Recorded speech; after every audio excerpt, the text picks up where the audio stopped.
Welcome everyone to Buddhist Center. My name is Jeff Allen, and today we're looking at Lama Tsongkhapa's text that is called the. Hold on one second.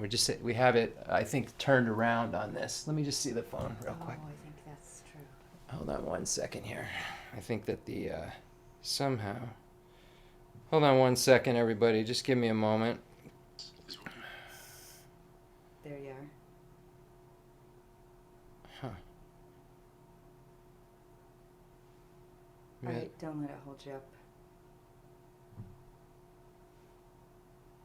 Hold on one second.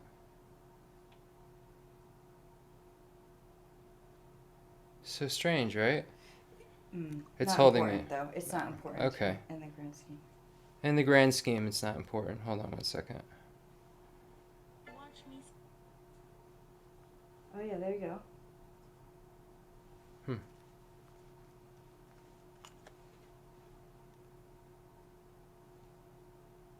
There we go. We hit the flip. Which button? This button? Just that's it, yeah. Okay. So sorry, we could restart the... Okay, it's going. Okay, welcome everyone to Buddhist Center. My name's Jeff Allen. Thank you for your patience. Everyone on Facebook and everyone on Zoom, I appreciate it. Today we're looking at Lama Tsongkhapa's Foundation of All Good Qualities, Source of All My Good. Sometimes it's called Begging for a Mountain of Blessings. And we'll look at why it's got that kind of secret name as well as the name that we normally call it. And when we look at the text itself, we keep seeing, bless me to perceive, and so forth. So this is kind of a prayer for a mountain of blessings for us to be able to realize these stages of the path in an order so that we can become Buddhas for the sake of all sentient beings. But before we get into the teaching proper, let's get into the 7-point Vairocana posture that we've talked about many, many times, so we can just get into that. Anybody who would like to learn more about what that posture is, you can look at the previous YouTube videos and so forth. So let's get into the 7-point Vairocana posture, making sure that our back is very straight, vertebrae like a stack of coins, and then the other 6 points that we all know about. So let's begin breathing in and out through our nose. And the point of this exercise is that when we come in, we have so many distractions. We have so many things that we're attached to. We have so many things that we have aversion towards, and they kind of rumble around in our mind, and they distract us, and they make it so that we're not really a suitable vessel for being able to, set a proper motivation and then be able to hear the teachings in a truly clear way.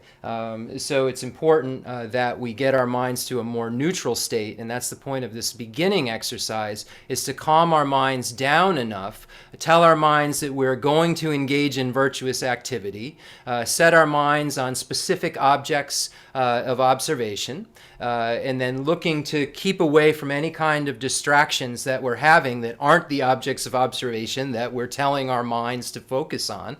And then from that place, which is more realistic and a little calmer and not so attached and not so angry, from that neutral place, we can then start to grow the virtue of listening to the prayers and imagining the merit field and so forth. So let's begin by breathing in and out. So we're in the 7-point Vairocana posture. And let's begin by breathing through our nose only, as long as we don't have any kind of nasal congestion or something that's making it so we can't breathe through our nose. If we can't breathe through our nose, we can modify it. But let's begin by breathing through our nose, bringing the breath all the way to the top, filling the lungs and the diaphragm, and doing it in a very, very even way, not breathing in very quickly or breathing in too slowly. We shouldn't hear like whistling through the nose because we're, hurrying the breath. It should just be in a very, very normal fashion, bringing the breath all the way to the top, filling our lungs and our diaphragm, and then exhaling. And as we exhale through our nostrils, we count, and we begin counting up. So, first we exhale 1, then we breathe in and exhale 2, breathe in and exhale 3. So that'll be what our focal object will be in the beginning here. So anything that comes into our mind that isn't the focus on the breathing in of the breath, the exhale of the breath and the counting, anything else that comes into our mind or any deviation from that exact thing we're telling our mind to do, we don't allow. So the mindfulness, the focal object that we're being mindful of is the breathing in, the breathing out, and the counting. So we're making sure that the counting's on the back end, on the exhale, and that we don't our mind doesn't start moving it around, and so forth. So we want to really gain control of our minds and be sure that they are in control by focusing on this number that's going up and only the breathing in and breathing out. So in the 7-point Vairakana posture, let's begin breathing in and out in that fashion and counting the breath and focusing only on the breathing in and breathing out through our nostrils and the counting.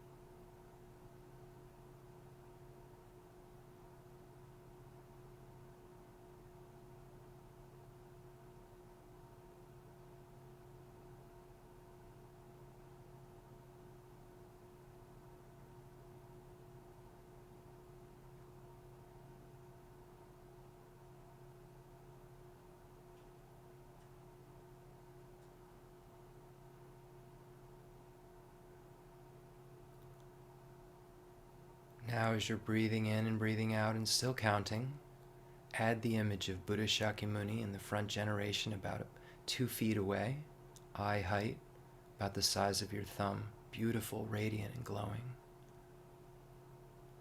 So breathing in, breathing out, keeping track of the number. And now the image of Buddha Shakyamuni is in front of you. Imagining it with your mind, not with your eyes. So your mind is focusing on the breath, and now Buddha Shakyamuni, glowing, radiant, beautiful, 3-dimensional, light body. And anyone who's not familiar, Buddha Shakyamuni is behind me, right above my head.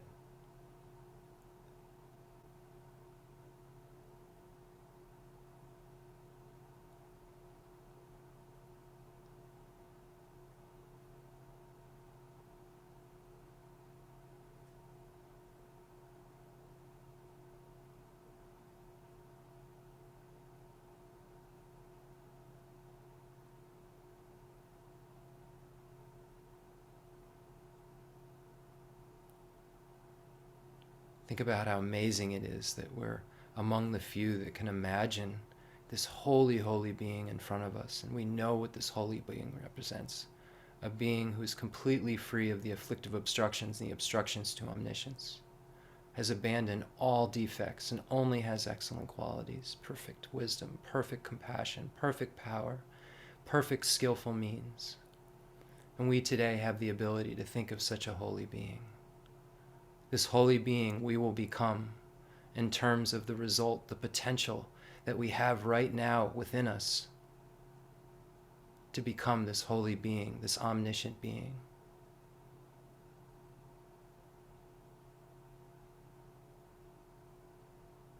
We have Buddha nature. We have the same mental consciousness that can proliferate, the same type of consciousness that can change, just like Buddha Shakyamuni had before becoming Buddha.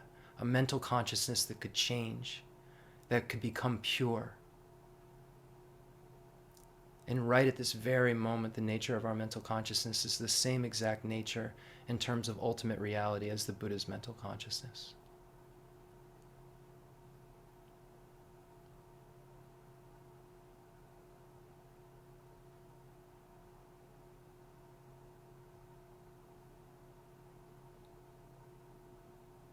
We have this basis from which we can become a Buddha.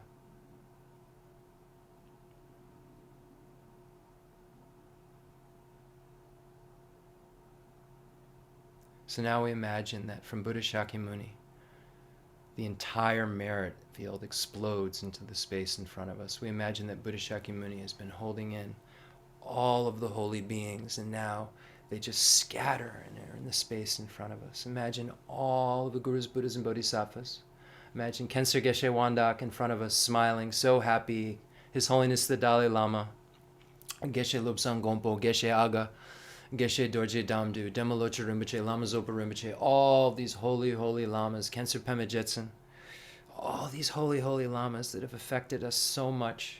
We imagine the space in front of us, and Buddha Shakyamuni still abiding there with all these holy beings all around him.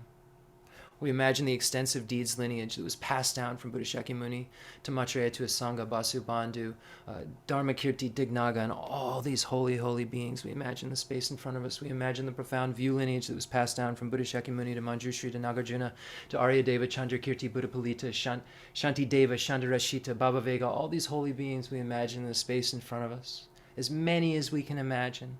We imagine that beautiful lineage of blessings from Tilo to Naro to Marpa to Milarepa and all these holy beings in the lineage of blessings, that beautiful, beautiful tantric lineage. All the beings, Lord Atisha, Drontompa, the Kadampa lineages, all the holy beings in the Nyingma Kaju Sakya Galupa lineages. Imagining Lama Tsongkhapa, Kirtubje, Jelsubje, all the holy, holy lamas. As many as we can imagine in the space in front of us. The highest Yoga Tantra deities, Performance Tantra deities, Action Tantra deities, 35 Buddhas, all the protector deities. Imagine in the space in front of us. Imagine they're so happy, so proud to see that we are here engaging in exactly what they'd like us to engage in. Those are the stages of the path that will lead to our complete Buddhahood.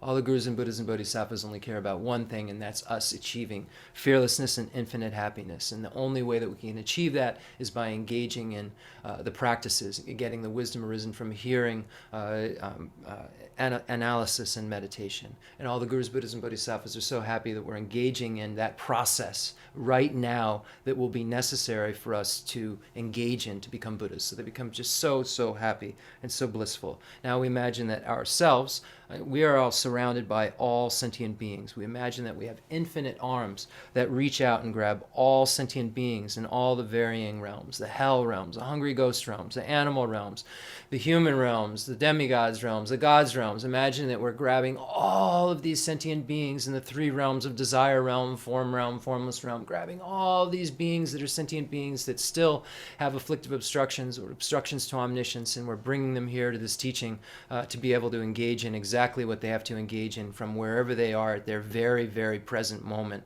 to be able to go from that state to becoming a complete Buddha. And we imagine that we've assembled all sentient beings here. We've led them here in order to engage in this process with us.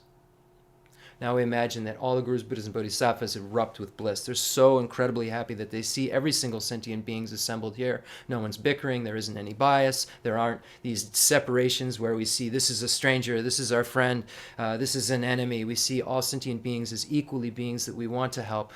We want to become a Buddha for their sake, and we're doing exactly what we need to do to become a Buddha, and they're doing exactly what they need to do to become a Buddha. And all the gurus, Buddhas, and Bodhisattvas erupt in bliss, and we imagine they start to kind of bubble over with white light rays and nectars, red light rays and nectars, and blue light rays and nectars. We imagine that ourselves and all sentient beings have a white Om on our crown, symbolizing our body, a red A at our throat, symbolizing our speech, and a blue Hum at our heart, symbolizing our minds. Now we imagine that from the bliss that the merit field's experiencing because of seeing all sentient beings engaged in this very, very pure activity, these light rays and nectars of method and wisdom and purification begin to erupt. The white light rays and nectar shower down, turn into white Oms, dissolve into our crowns and all sentient beings' crowns, and purify our bodies. Imagine that red light rays and nectar shower down, turn into red Ahs, dissolve into our throats and all sentient beings' throats, and purify all our speeches. Imagine that blue light rays and nectars shower down on us and all sentient beings, and then dissolve into our hearts with blue Hums, purifying ours and all sentient beings' minds.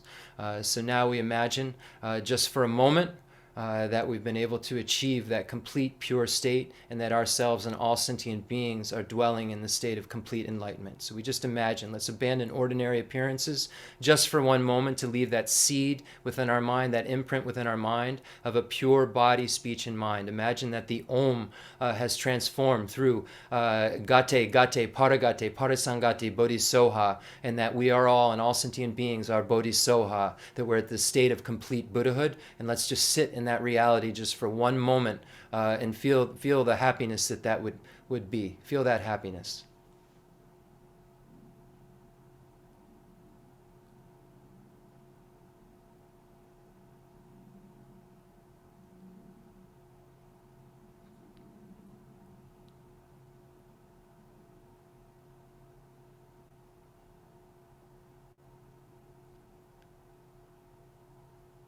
Okay. Now we recognize that we are not Buddhas yet. We have a Buddha nature, we have a proliferating Buddha nature, we have a mind that can turn into the mind of a Buddha.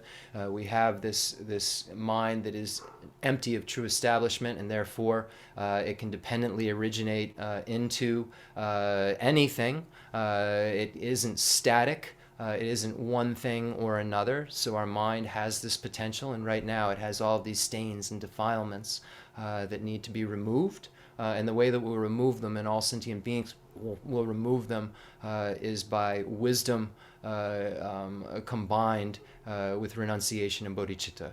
So with this in mind, let's recite the Heart Sutra. Understanding its explicit meaning is the complete ultimate view of the nature of reality, the lack of objective existence of all phenomena, the fact that conventionally they subjectively exist, but all phenomena lack ultimate inherent existence.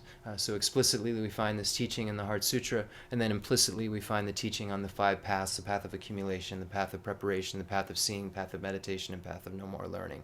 So let's imagine that we and all sentient beings recite this whilst thinking of the meaning and deeply thinking about the meaning, so that we can transform our current Om, our body, speech, and mind, that has not proliferated, has not matured, into the pure Om, body, speech, and mind of the Buddha.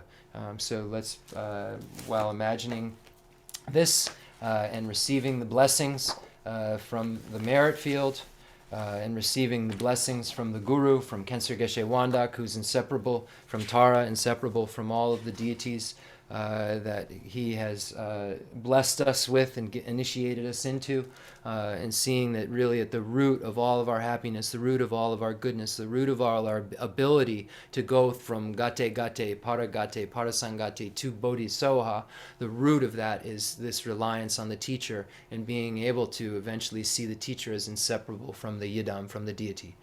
So with that, let's recite the Heart Sutra, the Sutra of the Heart of Transcendent Knowledge. Thus have I heard, once the Blessed One was dwelling in Rajagriha at Vulture Peak Mountain, together with a great gathering of the Sangha of monks and a great gathering of the Sangha of Bodhisattvas. At that time the Blessed One entered the Samadhi that expresses the Dharma called profound illumination, and at the same time noble Avalokiteshvara, the Bodhisattva Mahasattva, while practicing the profound Prajnaparamita, saw in this way. He saw the 5 skandhas to be empty of nature. Then, through the power of the Buddha, Venerable Shariputra said to noble Avalokiteshvara, the Bodhisattva Mahasattva, how should a son or daughter of noble family train who wishes to practice the profound Prajnaparamita? Addressed in this way, noble Avalokiteshvara, the Bodhisattva Mahasattva, said to Venerable Shariputra, O Shariputra, a son or daughter of noble family who wishes to practice the profound Prajnaparamita should see in this way. Seeing the 5 skandhas to be empty of nature. Form is emptiness, emptiness also is form, emptiness no other than form, form is no other than emptiness. In the same way, feeling, perception, formation, and consciousness are emptiness. Thus, Shariputra, all dharmas are emptiness. There are no characteristics, there is no birth and no cessation, there is no impurity and no purity, there is no decrease and no increase. Therefore, Shariputra, in emptiness there is no form, no feeling, no perception, no formation, no consciousness, no eye, no ear, no nose, no tongue, no body, no mind, no appearance, no sound, no smell, no taste, no touch, no dharmas, no I dhatu up to no mind dhatu, no dhatu of dharmas, no mind conscious dhatu, no ignorance, no end of ignorance up to no old age and death, no end of old age and death, no suffering, no origin of suffering, no cessation of suffering, no path, no wisdom, no attainment, and no non-attainment. Therefore, Shariputra, since the Bodhisattvas have no attainment, they They abide by means of Prajaparamita. Since there is no obscuration of mind, there is no fear. They transcend falsity and attain complete nirvana. All the Buddhas of the three times by means of Prajaparamita fully awaken to unsurpassable, true, complete enlightenment. Therefore, the great mantra of Prajaparamita, the mantra of great insight, the unsurpassed mantra, the unequaled mantra, the mantra that calms all suffering, should be known as truth, since there is no deception. The Prajaparamita mantra is said in this way, and knowing that this refers to implicitly the five paths. Let's start with the motivation that actually allows us to enter the Mahayana as we recite this mantra and we think about the explicit and implicit meanings. Let's say together 3 times first. Repeat after me. May I become a Buddha for the sake of all sentient beings. May I become a Buddha for the sake of all sentient beings. May I become a Buddha for the sake of all sentient beings.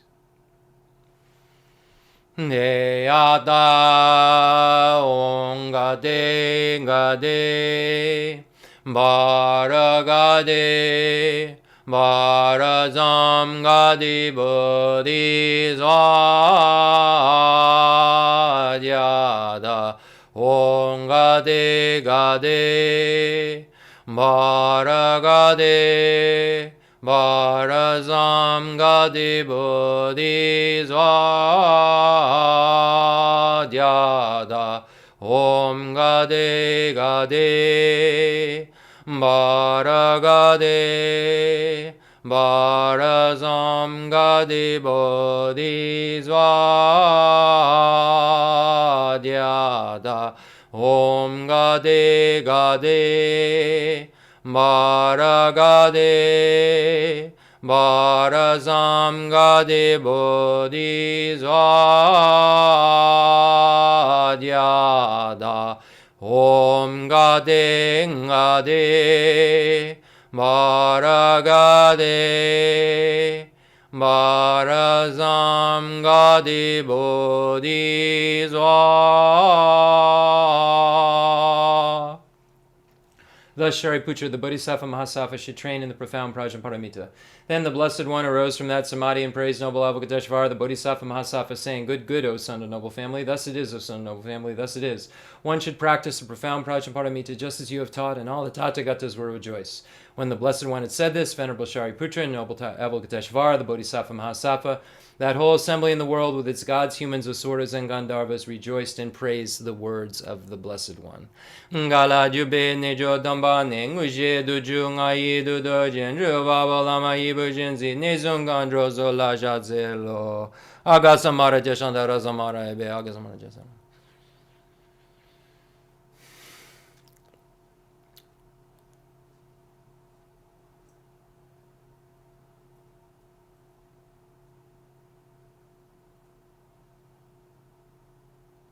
Agasamara Jasandara Samaraya Deyadong Gade Gade Baragate Barasangate Bodhizo Baba Concho Sanji Gai Demi Doji Loba Doji Meba Doji Shiva Doji Ragi Baji Medu Meja Danji Jedingo Yesoa Gerin Dunja Jishi Shiwadan Midun Nebe Jandandawadan Dumba Dunjin Bonzon Zonjoji Daji De Jandenda De Lejo. Anyone who's following on the applications, I'm sorry I can't see your comments. I forgot to turn off the comments. I don't want to be rude, but I can't see them. I apologize. Now we're making outer mandala offering. This is imagining that we're offering a perfect universe with everyone happy in it to all of the teacher and the teachers all the way back to Buddha that allow for this teaching to take place today. And what better offering to give than a perfect, pure world? But they don't really need a perfect, pure world. Their world in their samsara has ended. What they really want and aspire to have is to see all sentient beings be happy and be free from suffering. So we imagine that that pure world contains all pure beings that are all happy and that sentient beings have been transformed. So we imagine this is what, have practiced and have done everything that they need to do in order to become Buddhas themselves. So we imagine that's the real offering. The offering of our practice is the real true offering when we look at the Lam Rim. So we imagine that these Buddhas get to see a pure world with pure beings instead of having to observe what we observe, and then try to help us because of what we're observing. So, the fundamental ground is scented with incense and strewn with flowers, adorned with Mount Meru, the four continents, the sun, and the moon. I imagine this is a Buddha land and offer it. May all sentient beings enjoy this pure realm. Holy Lamas high, wrap the sky of your Dharma bodies in massive clouds of knowledge and love, and let them pour upon the earth of your disciples as we are ready, a shower of rain, the teachings deep and wide. I send forth this jeweled mandala to you, precious Guru. Sanye Jadan Zaji Janan La Janju Badu Dani Jazuji Dagi Juje Jibe Zonanji Drola Benji Zanje Drubar Jo Zanye Jadan Zaji Janan La Janju Badu Dani Jazuji Dagi Juje Jibe Zonanji Drola Benji Zanje Drubar Jo Zanye Jadan Zaji Janan La Janju Badu Dani Jazuji Dagi Juje Jibe Bezonanji Drola Benji Zanje Drubarjo.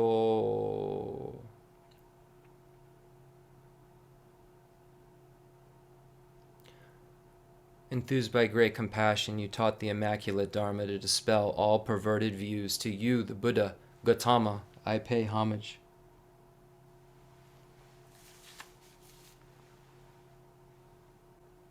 The one who is transformed into the reliable guide, motivated by altruism to benefit sentient beings, the teacher, Sugata, and protector, to you I make prostrations.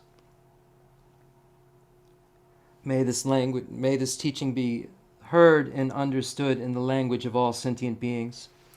If you are attached to this life, you are not a spiritual practitioner. If you are attached to samsara, you have no renunciation. If you are attached to your own self-interest, you have no bodhicitta. If there is grasping, you do not have the view.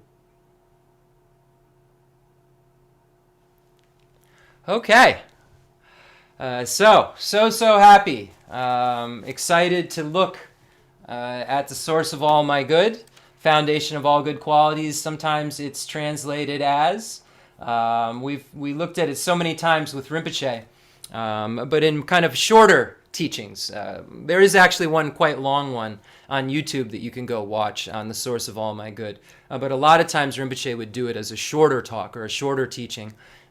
So it's fun to look at it through the very long teaching he gave that this all encompasses, and see what we can do to kind of play around with these little stanzas to show how just profound they really are. So when we look at the source of all my good, we're going back to Pabongka Rinpoche's commentary. Last week we looked at it.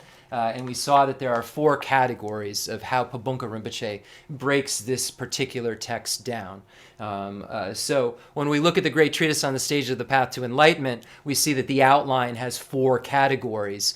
So I would say that within the source of all my good, you would say that those first 3 categories would be kind of assumed in the text. So the greatness of the teacher, the greatness of the teaching, and how to listen to and explain the teachings, we would say, would just be implied within the source of all my good. And then how to lead students through the actual instructions is that 4th category in the Lam Rinpoche, and it begins with relying on a spiritual teacher. Now, Pabongka breaks it down further. He says, okay, so the reliance on the spiritual teacher is a category in and of itself. In terms of leading students through the actual instructions, they have to get a teacher and learn how to rely upon a teacher through thought and action and so forth, and learn to develop these different types of faith and make the faith even stronger and stronger. But once that happens, then there's an actual how to train your mind once you've taken a teacher process that goes on.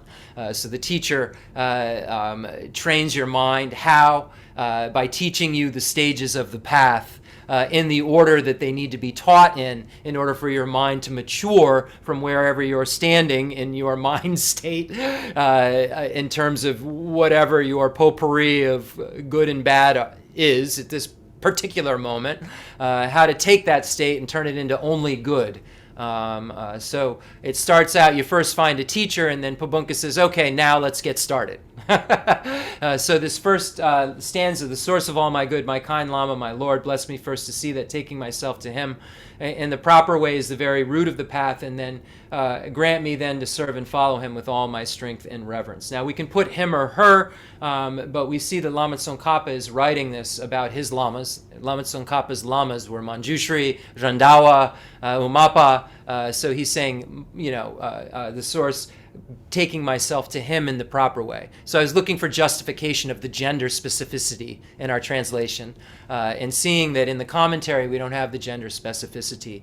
So I was wondering, why would that be? Why could this be that Tsongkhapa would be, if we were going to justify it saying, bless myself to see that taking myself to him in the proper way, why would we say that it wouldn't say him or her? Because the wording doesn't seem to have gender in it. But we look at Lama Tsongkhapa's writing this out of a spiritual experience, right? He's writing this, in his own words, bless me to perceive that, the teacher, and who were his teachers? They were Rendawa, Umapa, they were males. So just an aside, I had no intention of bringing up, but, this is all live time in my mind's going. So I mentioned it, a week or so ago about the lack of specificity within the actual language, but then looking at it historically and thinking more about it, who were Lama Tsongkhapa's teachers, and so forth in the conventional sense.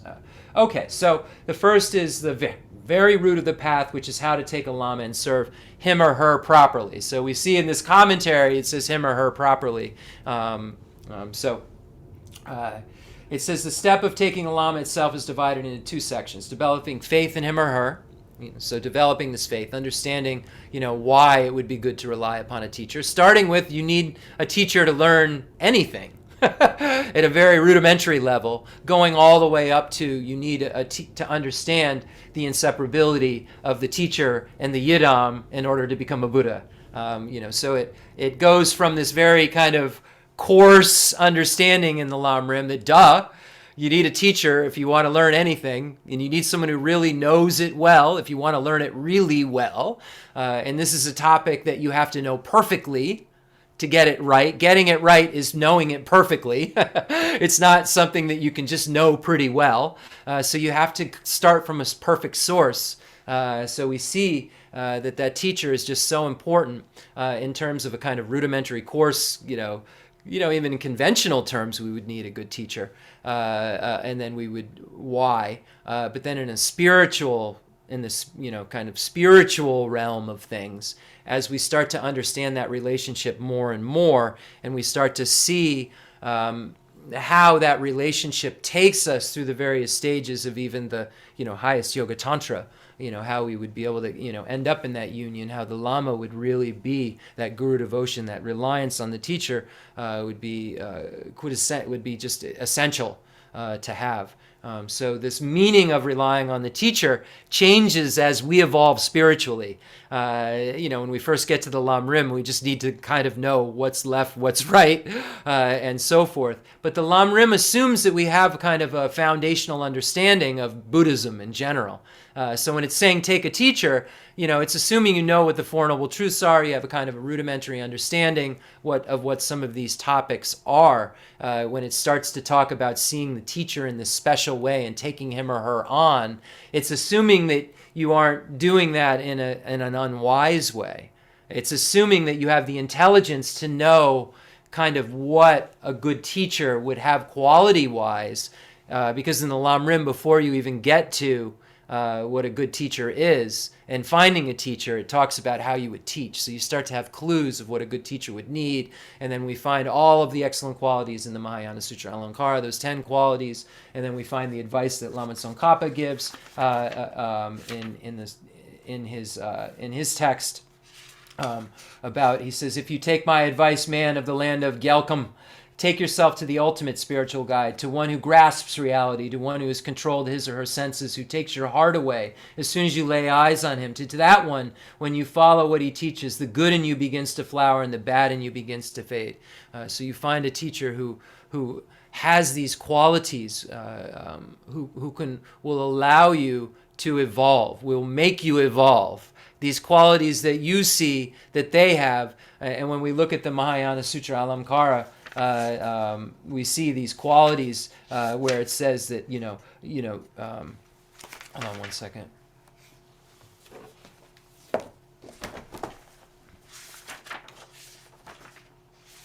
It's really, these are just such important topics. There's no reason to rush through them.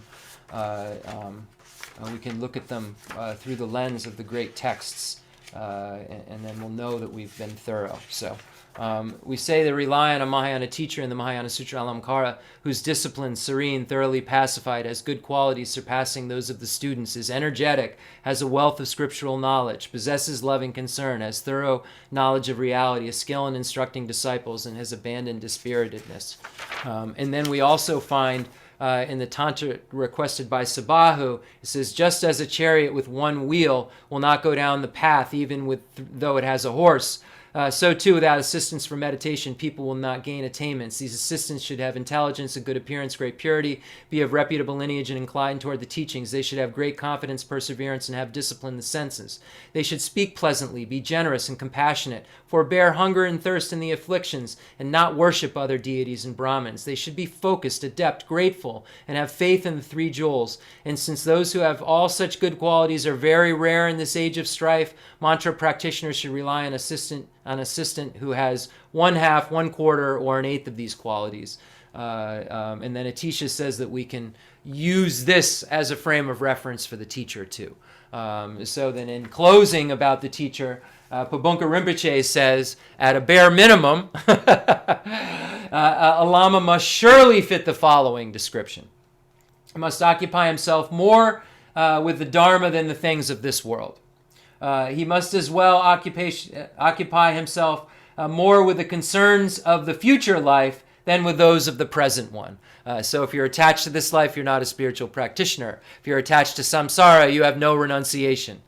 So hopefully the teacher should be more inclined towards spirituality than this life or next life, more inclined towards spirituality. Must occupy themselves more with helping others than with helping themselves. And also never careless in what they do or think. And finally, never leads disciples down along a path which is mistaken. So that's really, really important. Lama Tsongkhapa says that the ethics are really important, because if you have someone really unethical, they won't have your best interest in mind. So they can tell you anything that they think you need to hear if they want your money, or if they themselves are full of pride, and you need a different teaching, but they, don't understand it themselves. So don't tell you need another teaching. Give you a teaching you don't really need, because it's one that they understand, and it doesn't really help you. So we have to really make sure that the teachers have a basis of ethical discipline, and we see, I think, what the point is. So it says, so in the Tibetan it says, Yunten Gunji Shedru Jinchenje, Sushin Demba Lanji Sawa Ru Lepa Tone Beba Doma Yi Guba Chempo Demba Jinji Lo. Okay, so that's the first stanza. Second stanza, Lenchi Nyebi Dawe Denzan Di Shintu Nyeka Dun Chen Shejue Ne Nyinsen Guntu Nyimpo Lempi Lo Jun Che Mepa Shewa Jinji Lo. Bless me first to realize that the excellent life of leisure I found just this once is ever so hard to find and ever so valuable. Grant me then to wish and never stop to wish that I could take its essence night and day. So this stanza, this is the one, right? This is where we start to say, okay, I can do this. This is feasible. I should be a spiritual practitioner. I should think more about spirituality than this life or next life. I can do this. This is something that I have the capacity to do. Do I like suffering? No. Do I have to suffer? No. Do I like happiness? Yes. Do I have to ever be separated from happiness? No. Can I figure out how to not suffer and always have happiness from the place that I'm sitting right now with this human basis? Yes. Are there other things I could have been born as that I wouldn't have the potential to do this, to be able to have happiness and free from suffering? Yes. So there's a lot of other positions I could be in right at this very moment than I'm currently in. And even positions as a human I could be in that I'm not currently in. So it allows us to take a deep breath and say, I can do this because I have this human basis. I have the same working materials that Nagarjuna had, that Buddha Shakyamuni as Prince Siddhartha had. Same working material, same mental consciousness. As long as I use the recipe that's right, my mental consciousness can mature, can bake into the bread of Buddhahood, into a pure mind. Just because what needs to be there is there. We're not missing anything. We have a human basis. And what's so great about this human basis? Well, this is what we have to investigate. It says in the text that from this human basis, we can do a whole lot of things that we couldn't do with other bases. So if we skip ahead just a tiny bit, just as a teaser to see what Lama Tsongkhapa says right after this chapter when he kind of gives a description of the person of three capacities, he hands out the brochures, as I say. Okay, you've got this human basis of leisure and opportunity. Here's a few things you could do with it. In this section, we can have you not have to suffer the lower realms of rebirth, right? And we can, show you that right now you have a human basis of leisure and opportunity. It's so perfect, right? Well, we can figure out show you how to get that again. We can show you how to do that and how to have a good future life. And we say that a good future life is like this. So you're like, okay, so I'm trying to just repeat this. All right. Well, it makes sense because I don't want, okay, so I have to understand why repeating this might be a good idea and why some of the other options that I've repeated over and over and over at other times, and just this once, I have a human basis, why I'd like to repeat this and not repeat the other things that I've repeated so many times. So we have to tell our minds. This section tells our minds, no, we're going to we have this human basis that's so precious and we're going to use it for something good. As we progress on the path, it's like we wake up and say we're going to use it to become a Buddha. Right now, in this section, it's saying we're going to use it to make sure that we're free from the lower realms. It's what it's saying because that's what it's focusing on. But we know Tsongkhapa, this is an integrated path, and we know Tsongkhapa's already mentioned 150 times, before this in Atisha's story and the teachings that are great and how to listen to, that we can become Buddhas. So we already have a taste of this, and we've already assumed that we understand the teachings a little bit if we're looking at it from a Lam Rim perspective. So we already have an understanding, and we've already kind of know what those brochures are. We don't know how to get to those states, but we know that, there's places that you can, okay, so I could have a good next life. A good next life would be not a hell realm being, not a hungry ghost being, and not an animal. I can see that wouldn't be a place from which I could, achieve infinite happiness and freedom from suffering. My dog, as I said last teaching, if I say Om Mani Padme Hum, ready, go, right? Can't even just repeat one Om Mani Padme Hum, let alone, be able to understand and read the text and have the wisdom arisen from hearing, the wisdom arisen from analysis, and the wisdom arisen from meditation. So we're in a very, very, very special kind of circumstance that, we can't see the hell and hungry ghosts. We can't see those beings' perception of their reality, but we can certainly see the animals. And we can see, how many more animals. We say 7 or 8 billion human beings. How many animals are there? And we look at the ocean alone. Look at one Atlantic Ocean, not even just Pacific, Indian. How many beings? How many mind possessors are there experiencing a life just like we are, but it's in darkness, in an ocean, right? Just fearing that you're going to be eaten, You watch that Octopus Friend show on Netflix, and you see that this thing is just constantly changing shapes and going from one place to another, like an octopus's garden, like it's some great place to be, right? I didn't see that at all. I watched this thing and saw this thing like every moment trying to take different shapes to not get eaten. and just living in terror in this dark space for a very short period of time with all these arms not being able to know anything. And we say, oh, it's so beautiful. Look at this thing. It's so wonderful. And I, Geshe Lobsang Tarchin, people would say, oh, it's so wonderful. It's spring. The robins are here. And he'd say, oh, God, the robins are here. Look at them smashing their face into the ground and eating sentient beings alive. Right? We have to see the state of suffering that those animals are really in and not glorify it. And if we glorify it, then it says it becomes the cause for us becoming an animal. We have to see that as a state of suffering we don't want to be. I love my dogs, but I don't want to be a dog. I see the drawbacks of that state of existence. I saw Suma sit next to Kensur Geshe Wandak for 2 years, not leave his side, but be able to really, at a conventional level, who knows what was going on magically? But I don't go there mystically.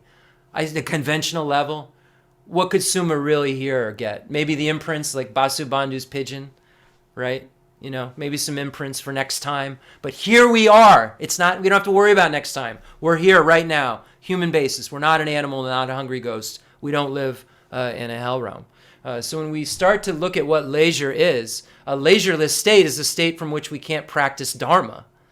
So we are in a state of leisure because we can practice Dharma at our leisure.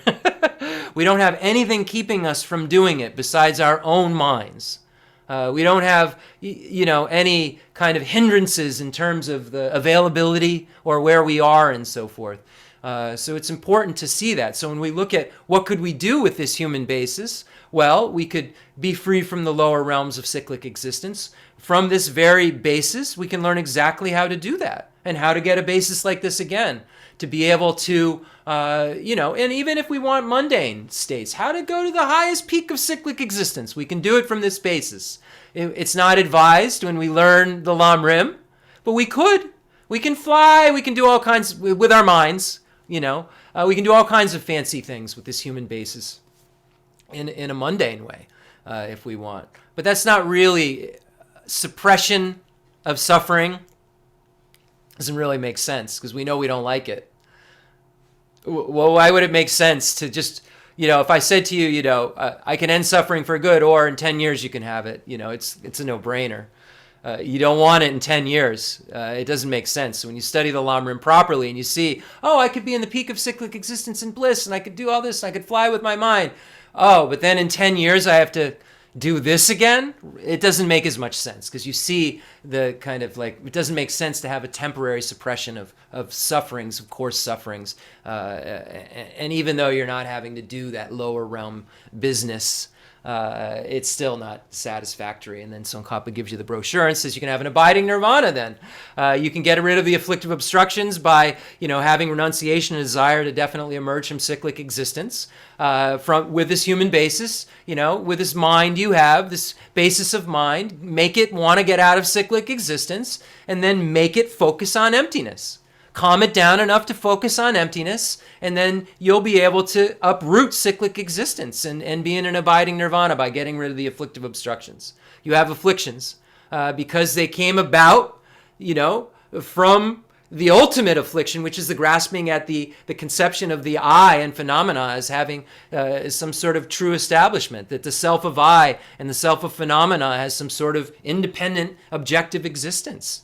And from that, then this inappropriate attention takes over, and then we have all of these attachment, hatred, desire, self-cherishing attitude, all of this stuff springs up. All of this afflicted kind of mind springs up. So these afflictive obstructions are just there, obstructing our ability to be free, because our mind's afflicted by them. Our mind has this ultimate affliction of grasping at the I as being truly established, grasping at the self of phenomena and person of having some true establishment, and then this grasping creates all of this big mess around us, of this afflicted mess. And once we get rid of that afflicted state, that which the afflicted state brings about, which is the contaminated karmas and their seeds, isn't there to kind of be ignited, to take off into an experience of suffering. So we've got to, get to that root. And Lama Tsongkhapa says, hey, with this basis that you have right now, You can figure out how to do all that complicated stuff I just mentioned. You can figure out the 12 links of dependent origination, stop the ignorance that starts the whole process of samsara, and then you won't engage in actions and plant seeds and then have a potential, imprint in your mind to give rise to suffering any longer. And you won't have, because you won't have the afflictions kind of driving those experiences. And if there's no afflictions, it doesn't even matter if you have karma. There's nothing to ignite the experience of that suffering. Even if the karma is still there that could produce the suffering, it can't do it if the afflictions aren't there to activate it. So Lama Tsongkhapa said, hey, from your basis, you can do that. You can cut the first link of the 12 links of dependent origination, and then you can achieve the state of hearer, solitary realizer, foe destroyer through going through the various paths of the hearer, solitary, and hearers and solitary realizers of, approaching and abiding of stream emptor, once returner, never returner, and foe destroyer. And you can enter that state of samadhi, of foe destroyer, and dwell in ultimate reality. So you can do that with this human basis. You could do that in this lifetime. And Lama Tsongkhapa says, the world is yours. And if you want to become a Buddha, if you want to not only get rid of the afflictive obstructions, but the obstructions to omniscience, if you want to be, completely free to move about the cabin, if you want to have complete fearlessness that comes with the freedom from the afflictive obstructions, and you want to have the infinite happiness and bliss that the Buddha has, and the kind of like perfected ability to help all sentient beings, then you can do that in one lifetime with this human basis.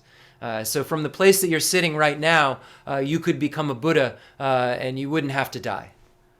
You shuck off these aggregates and it'd look like you died, but your consciousness wouldn't die the way that you're going to die probably if you don't do this stuff. And even if you do this stuff, you'll probably die like that, but we've got a shot to not die. And when I say die, have to suffer that kind of momentary impermanence where we're moving towards birth, aging, sickness, and death every moment so quickly. And we learn now 1,000 times a second, right? 1,000 moments a second. We're moving that fast. Imagine if we could see, like, if it was speeded up to like a second, like that fast. If we could see that, what a second would look like. If we could make a second 1,000, right? If we could see that, how fast we're moving towards birth, aging, sickness, and death, we would understand that how once we cut that continuum, we would never have to, that continuum brought on by ignorance, we would never have to be moving towards anything except more freedom from suffering, more freedom from suffering. Moving 1,000 times a second towards not suffering, because there's an absent, it's a non-affirming negative. There's no longer the presence of suffering. It's not like there's something that's actively making you not suffer. There's just nothing to make you suffer, so suffering doesn't exist. So it's very interesting to see how that process works and how you would be able to achieve that state just by removal of that which gives rise to its opposite. So your state of freedom, it just comes about by removing the opposite of it, So it says, the Buddha says that, what really is cyclic existence is your lack of freedom. You don't have a choice. And lack of freedom is misery. You're thrown, the pervasive compounded suffering, again and again into a set of contaminated aggregates by the afflictions and the karma and their seeds, and you don't have freedom in that. You're not like, okay, before you throw me in there, I'd like to be in, Madison. I'd like to be born into a family that has some money, that's not going to suffer. I'd like to make sure that none of my siblings or my mother or father have a premature death. No, that's not reality, and we all know that. We don't pick this out. We're forced into it. And Buddha said that forcing part is the misery. That's the part. That's the misery, that forcing part. Not having control, as Geshe Damdu says of the dream. If you're in the middle of a nightmare and you wake up, why does it feel so much better? Why do you feel so good? Because you knew it was a dream. You're back in control. You were out of, to seemingly, right? To some degree, the control of conventional control. In the dream, it's just like, it goes from happy to sad to, to nightmare. And then you wake up and it was a dream and you feel that sense of freedom. So when we look at these potentials we have from this human basis, why do we have this potential? So it says, bless me first to realize is this excellent life of leisure I found just this once. So we don't know when we'll get it again. It took some very, very unique causes and conditions for us to get to this position we're in, especially a position where we've met with the Dharma. So we can't assume we'll have it again. Even in if we count 1,000,000 lifetimes from now, will we have it again? We can't be sure, unless we cause it to happen. Are we sure we're going to? Are we sure we have our minds saturated with the causes to? If we're not in an abiding nirvana by the end of this thing, or Buddhas by the end of this thing, are we sure our minds will throw us into another position next time, not 1,000,000 times later, next time? From which we'll be able to practice? Are we sure? Are we sure we're there? Are we sure we know the small scope well enough to make sure that our minds are ready at the time of death, especially if it's untimely and it's quick? Falling out of a building. We were talking about 9/11. A practitioner could do something in that time. I know it sounds strange, or the buildings are on fire and you can't get out. A practitioner could do something in that time. A car's coming and you're about to have a head-on collision. There's times of consciousness in there where you know it's going down. It's moments. A practitioner could do something in that time. Are we sure if it's only moments? We don't have time to come up with the subject, Jeff, has a human basis. That's good. Human bases are good because they have 8 leisures. No, this has to saturate our mind. We don't have time. We don't know what's coming next. We don't have any idea when what we think is going to be our next day to go to X place will be our day to go to the animal realm. We don't know. And we create more ways to not have leisure. We create more ways to have distraction, even within this human basis. Even though we have all these 8 leisures, we make like a 9th leisureless position, like overly busy with technology, and mind is being shaped by something other than Buddhism, right? What are we allowing to shape our minds? How much of what is shaping our minds is what the Buddha said, and how much of what is shaping our minds is the other stuff? Even when all the Buddha stuff's right in our face, right here. We even have a phone where we could be like, oh, I could look at this or I could look at that. We take ourselves out of leisure. It's like we have it right here and we just take ourselves out. It's amazing that what we do, we do it. And we found it just this once. It says it's ever so hard to find and ever so valuable. And we find that it's so hard because of examples. It says it's like a tortoise popping its head up of an ocean. Imagine there's a tortoise and it comes up. Sometimes they say every 100,000, every 1,000 years. Doesn't come up a lot, this tortoise. That's on the bottom of the ocean. And there happens to be a yolk. Or somebody said, let's just call it a donut. Floating in the ocean. Let's call it a donut. You have a donut with a hole that's big enough for a turtle's head to fit in it. And it's floating somewhere in an ocean. And every 100,000 years, this turtle comes up and just happens to hit the mark. Happens to stick its head through the hole in the donut. That's how rare. That's the example that's given about how rare and how hard to find. Rinpoche told us this so many times. You all remember it. Why is it hard to find? Let's use examples. Let's also show why is it hard to find? Because the causes are hard to make. What are the causes? We have to have ethical behavior, the other 5 perfections. Ethical behavior and generosity and patience and effort and concentration and wisdom, and have made pure aspirational prayers to be human, to have this basis. We have to have done that in order to have this. So it's so hard to create the causes for this. And that's why it says it's ever so hard to find. And then by numbers, of course. What are the numbers? Remember, what did Rinpoche say 1,000,000 times? It's in the Lam Rim Chemo. The number of beings that will go from the higher realms to the lower realms are as vast as the numbers of atoms in the universe. The number of beings that will go from the higher realms to the higher realms are numbers like the number of atoms on a fingernail. The number of beings that will go from the lower realms to the lower realms are as vast as all of the very, very strange. Why is 911 calling us? Don't know. We should probably know. Some glitch just made the other phone that was on call 911. So we'll see what happens here. Hold on one second. But yeah, so anyway, it'll be interesting. Maybe we'll have some new students today. Somebody calling for real? It was saying that you remember how before you could like call, see it? What's this? Yeah. Emergency call? Yeah, I don't know. You're gonna have to go. I It did it on its own. Hi. Yeah, I don't know why it did that. It literally, the phone called on its own. It was on a Facebook. That's very strange, is it not? I wonder if I cued it by saying something, right? Voice-wise that cued it. I have no idea. Who knows? So it's so hard to find, right? It's never dull around here. I'll tell you that. No one can say that it's dull around these parts. So anyway, let's go back to the human life. Why is it so hard to get?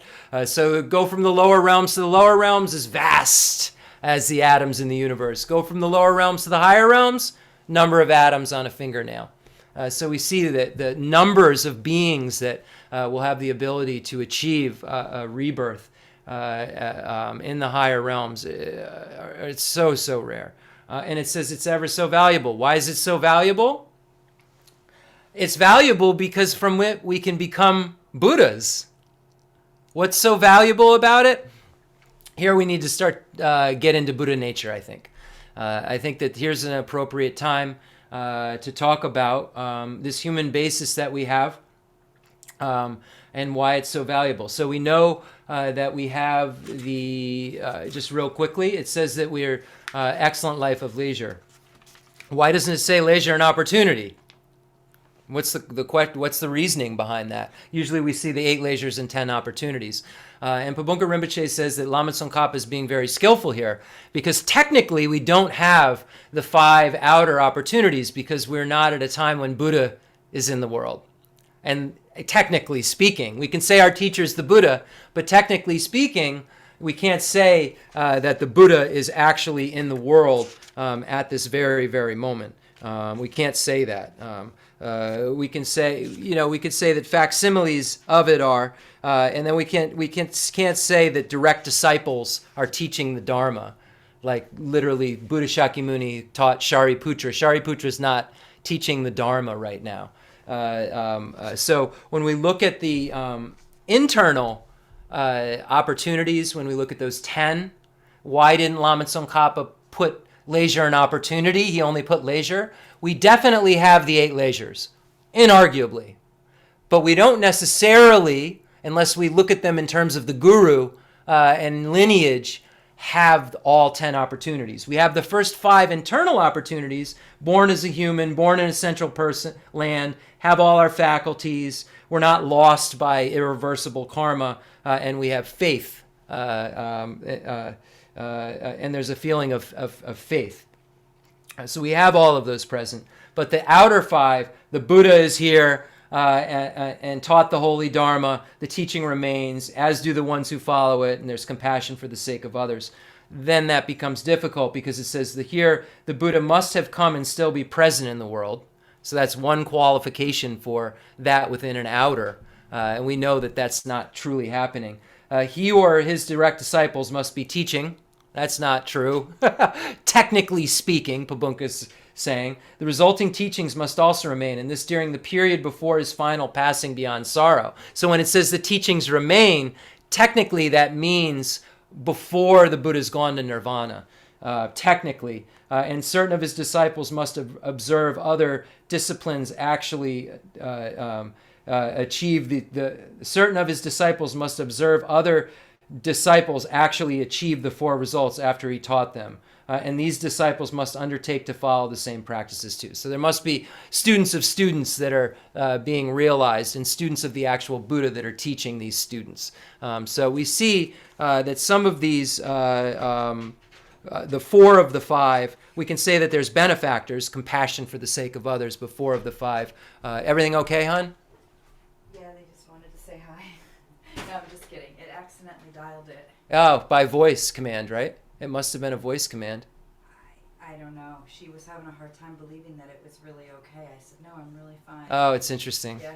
Okay, so we can see that Lama Tsongkhapa is very careful, because we can say that we have the 8 leisures. So what are the 8 leisures before we get into Buddha nature? The 8 leisures are, that we can find it in Nagarjuna's text, Letter to a Friend. And Sakya Randawa, who is Lama Tsongkhapa's teacher, has a great commentary on Nagarjuna's Letter to a Friend. And it says, the 8 leisures are, the 3 of them refer to the lower realms. There's the police. They're here? Yeah, they might be ringing the bell. Okay, can you go out? Yep. Thanks. So the police are here now, because somehow we voice dialed something. Okay, so we're going to just keep it going. So anyway, the 3 of them are that we're not born in the lower realms. So 3 of them pertain to the lower realms. 4 of them, Sakya Randawa say, pertain to us as humans. So 1, say we're not an animal, a hell being, or a hungry ghost. Okay, so now what are the 4 terms of human? We're not born in a region in the world where the Buddha's teachings aren't. So we live somewhere where there are Buddha's teachings. So we have those. Number 2, hold on.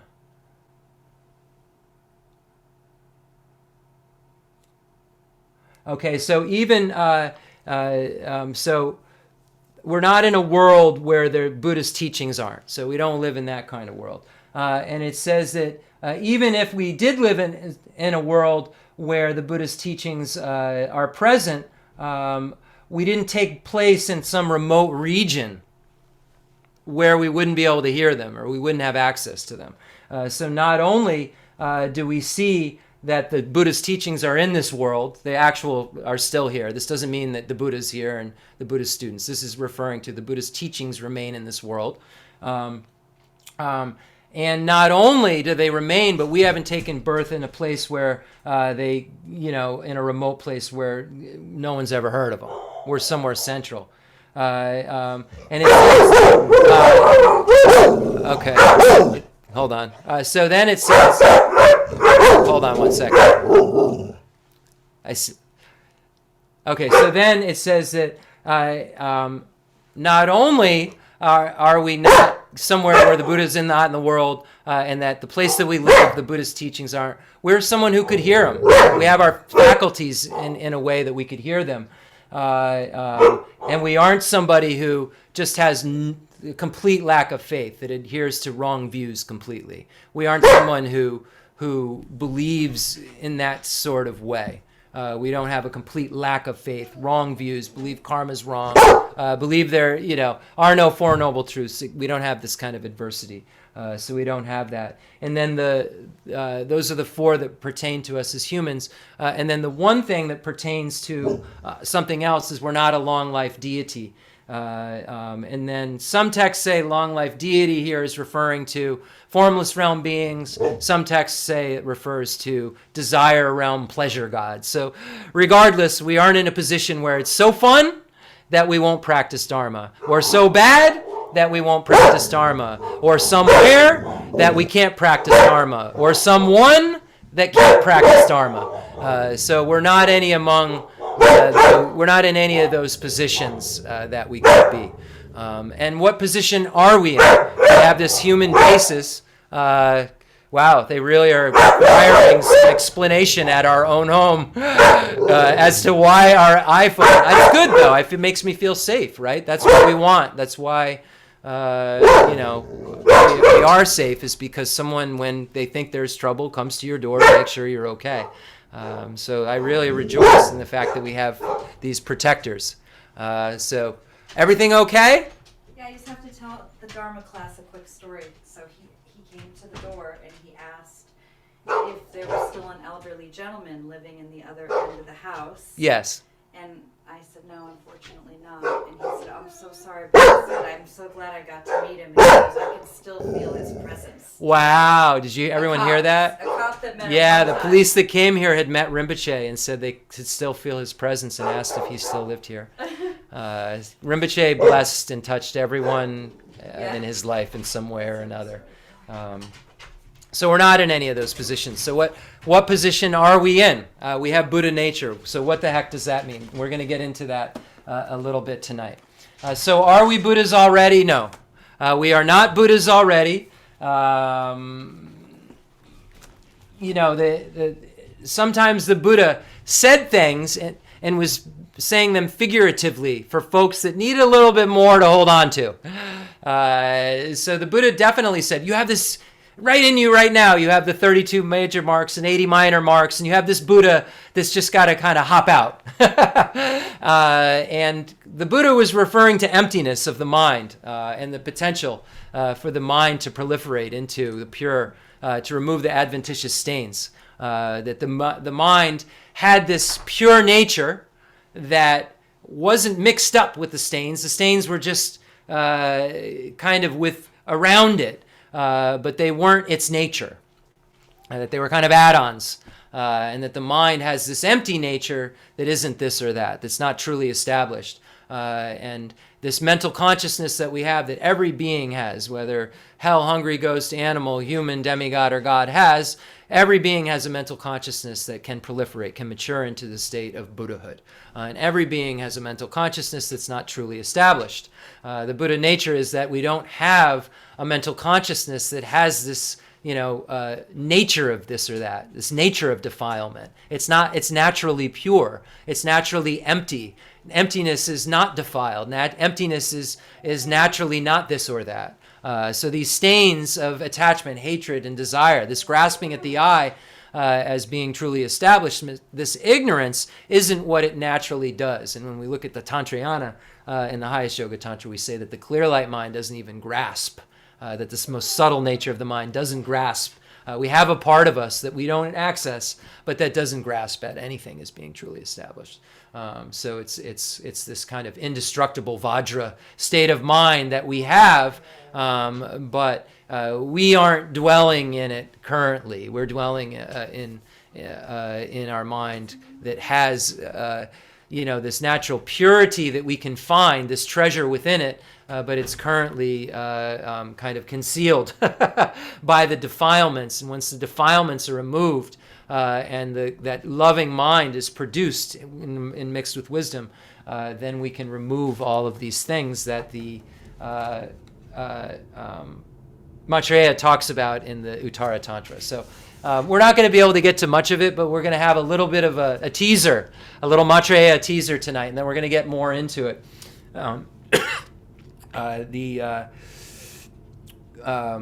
The Mahayana, the Uttara Tantra, the sublime continuum of Maitreya, where we find this amazing points made about Buddha nature. So he uses 9 similes to explain Buddha nature, and I think it's pretty interesting. And it's a great way to think about it, and then kind of just, I think it's fun to look at texts like this and see. So we have this indestructible Buddha nature, the emptiness of our mind. So the natural Buddha nature is the emptiness of our mind. The proliferating Buddha nature is the potential our mind has. Why does it have potential? Because it's empty. If our mind wasn't empty, it wouldn't have the potential to be anything other than what it was statically and solidly as this or that. But because the mind is empty, it can proliferate. It has the potential, because it isn't naturally stained, to be purified.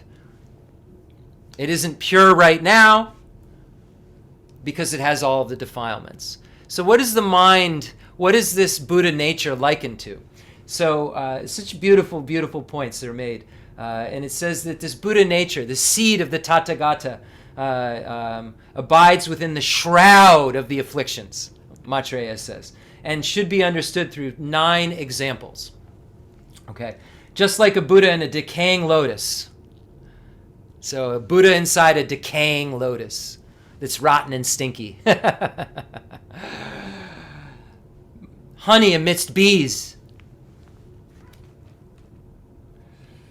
And it says very, very fierce, ferocious bees that are hard to get to, the honey, because of.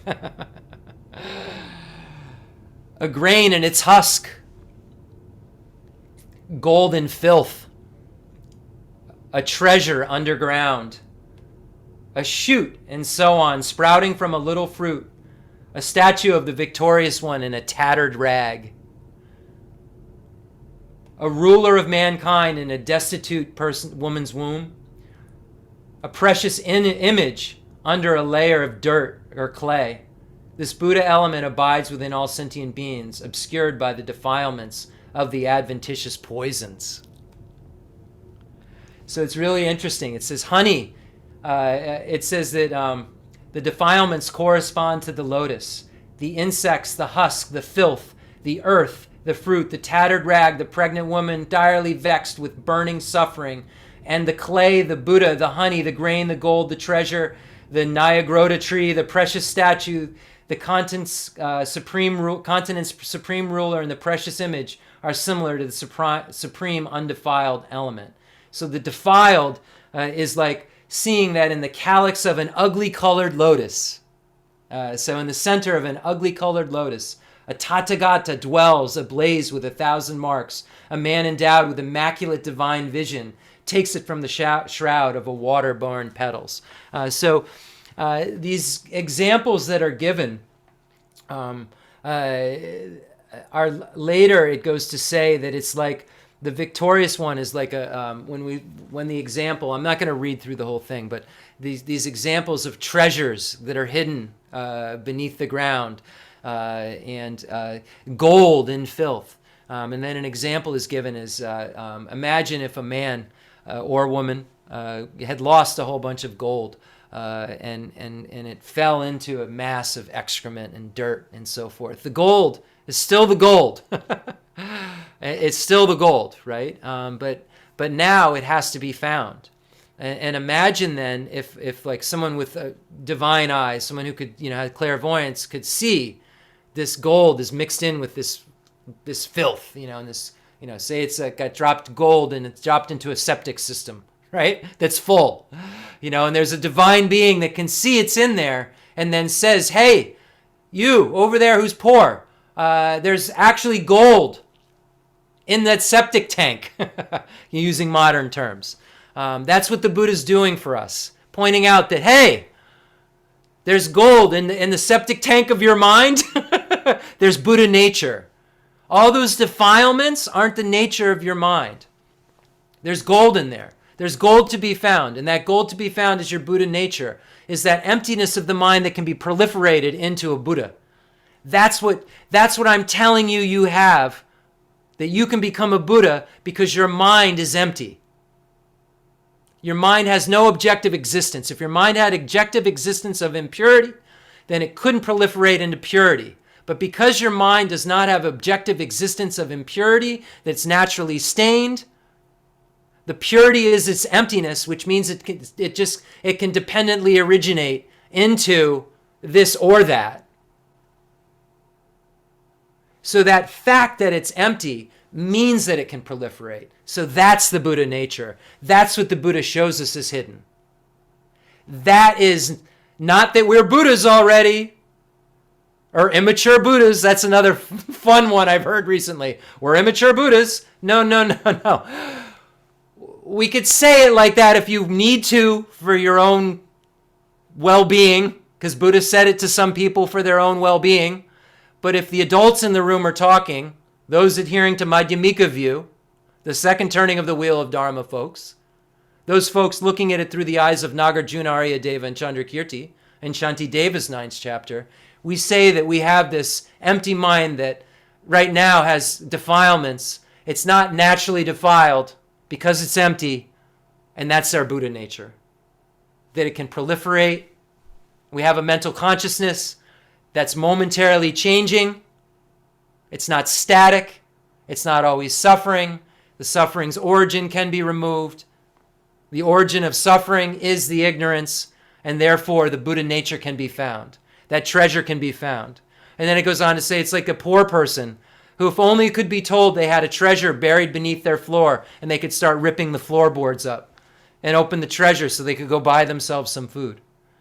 If only we knew we had this treasure within us. And we have such an opportunity. So we have this treasure within us. We have the same treasure within us, the same empty mind that can proliferate into the same mind that the Buddha currently has, the perfect wisdom, perfect love, perfect skill, perfect power. We have this mind that can do that because it doesn't have the nature of not doing that.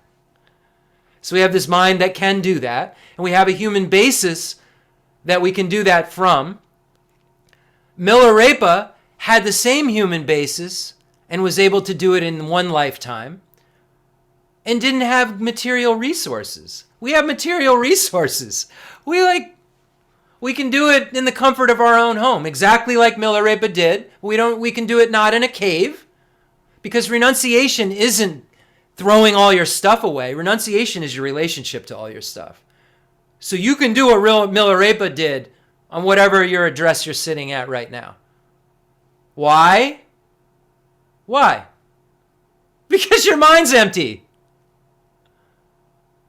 And it can transform into the mind of a Buddha because you have the ingredients right now to do it.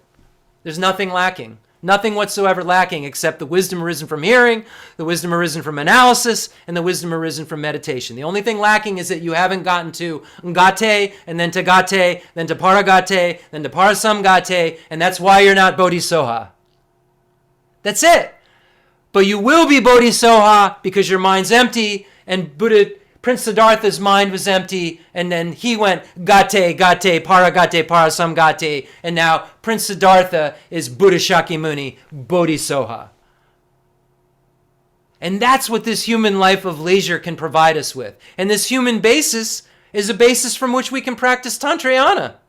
We have all of the, not only do we, can learn all of this stuff, but we don't have a body that would be hard to figure out how to, configure all of these channels and so forth. And this, how we would create this illusory body. And not to get into too much detail, but all of the prescriptions talk about it from this basis that we have. All of these, prescriptions in Tantra. And I understand it's abandoning of ordinary appearances and we could be in any... I get that. But think about it really in reality terms when we think about like the right and left and central, and this one goes to the genitals and this channel goes to the, where really it's suited for the human basis that we have. So we can, from this human basis, we can engage in the practices to get another one in our next life and not have to worry about, spending eons in a worthless state. We can end suffering altogether, and we can achieve the state of the final completion. We can engage in those practices of generation and completion stage of highest yoga tantra that are mentioned in these great texts because we have this human basis. It's like a diamond. It's like we have this thing we don't even know we have. It's like the mind is the Buddha nature, but think about it. This human basis is like an ornament on the mind's Buddha nature. Like, yeah, the hell being has Buddha nature too. But we know that there's so much suffering in their mind that they're creating guardians, some texts say, in their own mind, guarding them, telling them what to do in remote places. So we just have to understand that we can really change not only how we'll be born next, we can, in this life, end birth. We can see emptiness. We can have an understanding of emptiness. We can really get Guru devotion. And if we have Guru devotion, then we're doing okay on our deathbed. But is that going to be enough? If we haven't realized leisure and opportunity, And if we haven't realized that next topic, that death and impermanence, are we going to be surprised? Wow, I have this human basis. It's so great. I'm just so awesome. I got it. And I don't realize the third topic, death and impermanence. And then what happens? I'm on my deathbed and I'm like, I don't have this thing anymore. I can't believe it. But I thought you told me I could become a Buddha. And I thought you told me I could unite with the guru and I could do all of this stuff. And well, wait a second. Yeah, I believe in the teacher, but now I'm like completely confused and scared. Hopefully you can stay unscared enough to think teacher, teacher, teacher, teacher, teacher. I love my teacher. My teacher is inseparable from the deity. Is that enough though, you think? Intelligent folks? Maybe. I hope so for a lot of individuals that go and get sticks thrown on their heads over and over and over again and haven't studied a lick of Dharma. I hope that faith is going to be enough at the time of death.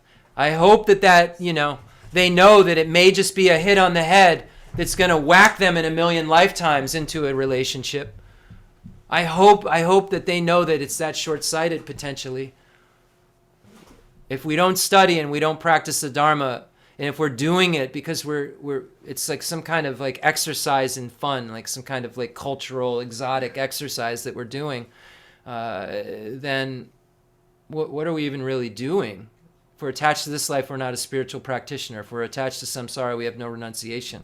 If we're attached to our own self-interest, we don't have bodhicitta. If there's grasping, we don't have the view. If we don't have the view, we're going to be reborn. If we don't have bodhicitta, we can't be a Buddha. If we don't have renunciation, we're going to be reborn. And if we have attachment to this life, we probably won't even do a good job at getting a next good one.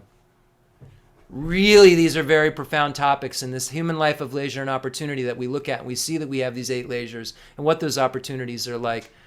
And we feel so amazed. And we say, oh, well, we don't have all of the opportunities. So let's make excuses. Well, neither did Nagarjuna. Next. Neither did Khenser Geshe Wandak. There wasn't a Buddha, right? Like, we have examples, and that's why we go right to the guru. And that's why that first topic is so important for us to have courage when we see, oh, we don't have those 5 outer qualities. Oh, yes, we do. We have an unbroken lineage back to Shakyamuni. We have a guru who has an unbroken, pure teachings and realizations that Buddha Shakyamuni talks about. And his teacher had those realizations. So yeah, we can say the teachings are, and Buddha's like here, right now, because he doesn't need an intermediary. The Buddha doesn't need that. The Buddha can just show up, emanate as a child conceived in a womb, and then becomes a Khenser Geshe Wandak. They had to leave Tibet and had to do all this stuff to come show us exactly what we would need to do, because we have an empty mind like he does either way. Whether he's a Buddha or he's on the path like us, his mind's empty just like ours. The Buddha's mind and our mind's empty. That's why the Buddha's mind can always be happy and never be suffering, because it dependently originates into that 1,000 times a second. And our mind produces not that 1,000 times a second. So that's it. So we'll look more maybe at the Uttara Tantra, the Sublime Continuum, the Uttara Tantra next time. Rinpoche looked at it a little bit. I have some good commentaries on it. And Rinpoche did explain some parts of it to us over the years. So I was just watching. After I'm going to go over in a second, but we had a little rough start, so I need 2 minutes. I was recently looking at, Lori came in to show me, she had brought up the teaching that was in line with the karma teaching that I gave on Sunday. And it was Rinpoche's teaching from however many years ago. 2009, was it? And it was so fun to watch and hear the same stuff.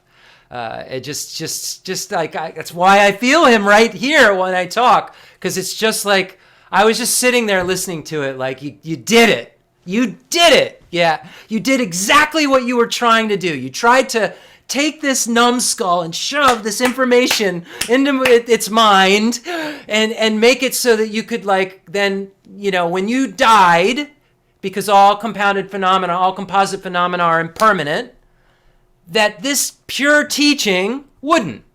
And oh, wow, are we so fortunate. so fortunate that you all sat there so I could sit there. And Rinpoche had students to teach, right? All this dependent origination happening for us to get to where we are right now. Why couldn't our minds make it just a little bit better? That's it. So we already backed out of the, if you are attached to this life, you're not a spiritual practitioner. If you're attached to samsara, you have no renunciation. If you're attached to your own self-interest, you do not have bodhicitta. And if there's grasping, you do not have the view.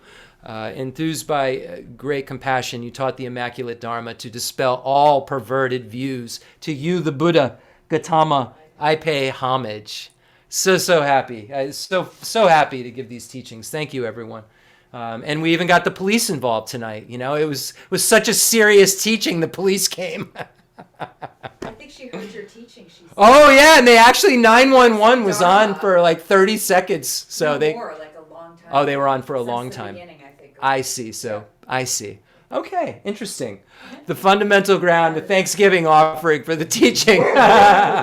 Fundamental ground was scented with incense and strewn with flowers, adorned with Mount Meru, the 4 continents, the sun and the moon. I imagine this is a Buddha land and offer it. May all sentient beings enjoy this pure realm. I dedicate whatever virtues I've collected for the benefit of the teachings and of all sentient beings, and in particular for the essential teachings of Venerable Islandrapa to shine forever. I send forth this jeweled mandala to you, precious Guru. I dedicate all this virtue to emulate the knowledge of the hero Manjushri, and likewise submit to Bhakti as well. With whatever dedication is praised as supreme by all the conquerors who traverse the 3 times, I also dedicate all my roots of virtue for the sake of auspicious deeds. In that pure land surrounded by snowy mountains, you are the source of all benefit and happiness, all-powerful Avalokiteshvara. Tenzin Gyatso, may you stay until samsara's end. I pray that in all our lives we will never separate from Khensur Geshe Wandak. May we create all of the accumulations and causes necessary to meet with him or her in the emanation body, in the normal worlds, or in the pure worlds where the enjoyment body teaches us when we're Arya Bodhisattvas. May we never in any life be separated from this holy, pure being. When we become Buddhas, may we help him or her free all sentient beings from a state of cyclic existence. So thank you so much, everyone. Hang on one second. Real quick, I just have to make an announcement. Hey, everyone. So nice to see all of you. I'm sorry I couldn't answer your questions because I'm live on different platforms. I don't know how many of you got to see that we accidentally voice dialed something I said in my teaching called 911. So the police actually came to hear some of the teaching tonight. So anyway, I got to get going. Hey, what's up, Bradley? So good to see you are on. Yeah, I'll tell you about it another time. I got to get going. But yeah, it was pretty interesting. The voice dial of the iPhone can sometimes do strange things. I thought I was on Facebook Live and actually was on live with 911 somehow. So yeah, that's it. Later, guys. Okay. There's a couple people on TikTok that follow regularly. Hold on. I want to end recording here. Are you sure you want to stop recording? Yes. See everybody later. Have a great week. Take care.